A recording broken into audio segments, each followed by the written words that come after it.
This channel does not promote any violent, harmful, or illegal activities. All content provided by this channel is meant for an educational purpose only. আবাসে দুর্নীতি, হ্যাঁ, পাকা বাড়িতে বাস, তারপরেও পঞ্চায়েত প্রধানের স্বামী এবং তার ভাসুরের নাম আবাসের তালিকায়। কি করে বলুন তো? শুধু তাই নয়, উপপ্রধানের পাকা বাড়ি থাকলেও তার বাবা ও ভাইদের নামও লিস্টে রয়েছে। সরকারি প্রকল্পে দুর্নীতির অভিযোগ তারকেশ্বরের নাইটামাল পাহাড়পুর গ্রাম পঞ্চায়েতে। পরিবারের লোকজন, আত্মীয়রা ছাড়াও প্রধান এবং উপপ্রধান ঘনিষ্ঠ ১৯ জন তৃণমূল কংগ্রেস নেতা নেত্রীর নাম আবাসের তালিকায় উঠে আসছে। অভিযোগ প্রত্যেকেরই পাকা বাড়ি রয়েছে, তারপরেও তারা এই সুবিধা ভোগ করছেন, সুবিধা পেয়েছেন। তালিকা প্রকাশ্যে আসতেই অস্বস্তিতে জেলা তৃণমূল নেতৃত্ব। এদিকে উপপ্রধানের বাবার দাবি তার নিজের মাটির বাড়ি, অন্য দুই ছেলেরও তাই, সেজন্যই আবাসের ঘরের আবেদন করেছিলেন। যদিও আবাসে দুর্নীতির অভিযোগ তুলে সরব হয়েছে স্থানীয় বিজেপি নেতৃত্ব। আমি কিছু বলতে পারবো না, যা করেছে ভিডিও থেকে সার্ভে করেছে ভিডিওর লোকই জানো। আমি করতে পারবো না। স্বামীর নামে ঘর রয়েছে, আপনার বাড়ি কি কাঁচা মাটির বাড়ি ছিল আগে, এখন সেটা আমি জানি না। ভিডিও থেকে মানে আপনাদের তো বাদ যায়নি, তাই তো? আমি জানি না। তৃণমূল নেতা হোক, গরিব মানুষ, তার যোগ্য, সে পাওয়ার পাক, কিন্তু তার পাকা বাড়ি, তার জমি জায়গা ভালো রয়েছে, তাদের অবস্থা ভালো, তাদের অর্থনৈতিক পরিকাঠামো ভালো, তাদের কেন এইরকম ভাবে হবে? এটা তো সাধারণ মানুষের কাম্য নয়। পাকা দোতলা বাড়ি, তবুও আবাস তালিকায় নাম তৃণমূল পরিচালিত পঞ্চায়েত সমিতির কর্মাধ্যক্ষের। আর তালিকা সামনে আসতেই নাম প্রত্যাহারের আবেদন বাঁকুড়ার ছাতনা পঞ্চায়েত সমিতির বিদ্যুৎ কর্মাধ্যক্ষ সুকুমার চট্টোপাধ্যায়ের। ঘটনা তৃণমূল নেতৃত্বের প্রশংসা কুড়লেও বিষয়টি নিয়ে বিজেপি কিন্তু খোঁচা দিতে ছাড়েনি। জনরোষের ভয়, পাল্টা কটাক্ষ বিজেপির। বর্তমানে যা আয় হয় একাধটুকু একটি বাড়ি ছোট করেছি আর কি।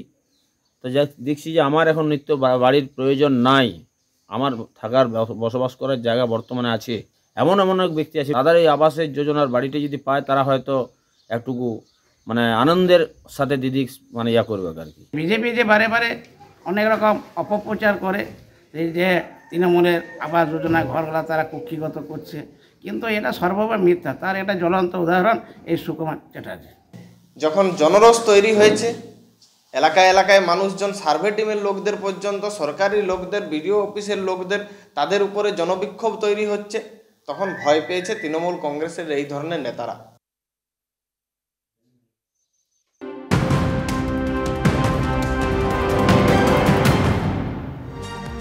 সেলিম মাতুব্বরকে জেরায় পুলিশের হাতে চাঞ্চল্যকর তথ্য এসেছে। একাধিক বাংলাদেশি নাগরিককে ভারতে অবৈধভাবে অনুপ্রবেশ করতে সাহায্য করেছে সেলিম মাতুব্বর। এদের প্রায় সকলকেই জাল ভারতীয় পরিচয়পত্র এবং নথি দিয়ে পাসপোর্ট তৈরিতেও সাহায্য করে সেলিম।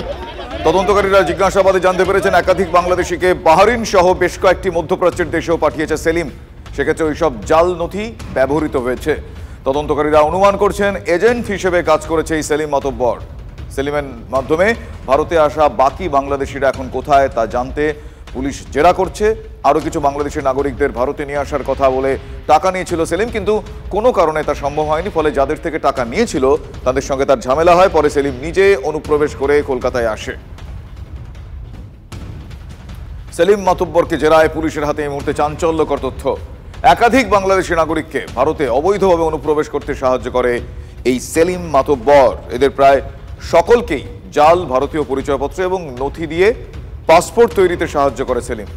তদন্তকারীরা জিজ্ঞাসাবাদে জানতে পেরেছেন যে একাধিক বাংলাদেশিকে বাহরিন সহ বেশ কয়েকটি মধ্যপ্রাচ্যের দেশেও পাঠিয়েছে সেলিম।